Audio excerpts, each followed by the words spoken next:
Abantu babiri bakubiddwa amasasi agabajje mu budde ng'ettemu lino libaddewo mu kiro ekikeesezza olwaleero nga libadde ku nkulungo y'oluguudo lw'e Nakasozi Buddo ku luguudo oludda e Masaka mu town council y'Ekyengera. Embeera ebaddewo badde nvuga piki yange nvadde emmotoka gyevanga emmotoka edduka sipiidi nga waliwo egigoberera emabega ate nga egigoba emabega y'amagye ate nga ey'amagye eri mu maaso gye bagoba nga erimu wamagye kati mu sipiidi gyebadde ejjamu mu kuweta wano weeta amasasi bafulumizanga 8 omukazi gamukutte 2 n'adduse waliwo adduse gwempuliddeko adduse naye nga naye adduse mu obwo obulumi obubaddewo naye nga omukazi ye akubiddwa amasasi 2 emu kisambi n'emu kifuba. Abafudde kuliko omusajja abadde mu byambalo by'eggye lya UPDF atanategerekeka mannya wamu ne Nnaalongo Zaria Katende omutuuze w'Empangala ekiri e Buddo ng'ono abadde agula bintu ku mudaala amasasi gye gamusanze nga kigambibwa nti omusirikale Opoka Henry akoze ettemu lino yawambiddwa n'ateekebwa mu mmotoka ekika kya Toyota Progress ebadde ku nnamba UAK 337U nga baamugye mu bitundu eby'ekayabwe.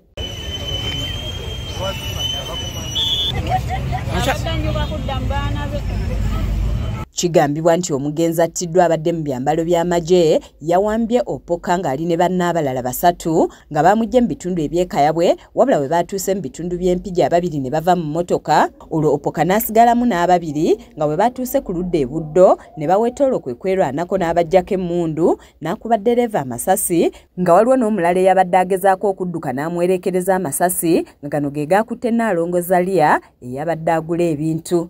Bakubye ow'amagye abadde n'ekika kya motoka kya Pulimo bamukubye amasasi amasasi gavuze nga 5 bakubiddemu n'omukyala abadde ali katale ng'agula emmere ne bamukubiramu amasasi bamukubye eri mu kifaananyi kisaana bwetyo embeera yabadde naye tuli ku bunkenke abamagye bangi ababaddewo nga bino bigwawo babinyumya nga lutabaalo nga bagamba nti Opoka olwamaze okukuba amasasi yafulumye mu mmotoka ng'akutte emmundu ekika kya pisto. Ekituufu kiri nze mbadde evuga piki neekula amasasi nga gavuga wano eno nange mugulira amasasi nange nekifaakinga kibi nnyo kubanga ebintu bino nga ffe bannabuddo kuba tuyungiriranga mu kibuga Kampala wakati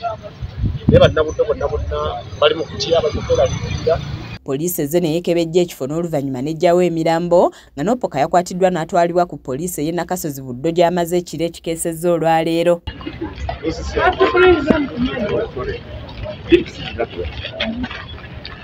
Mmeeya w'Ekyengera Sir Mathias Walukaga atuuseeko mu kifo kino ng'onaategeeza nti nabo bakyasobeddwa nga kati ensonga bazirekedde poliisi enoonyereze.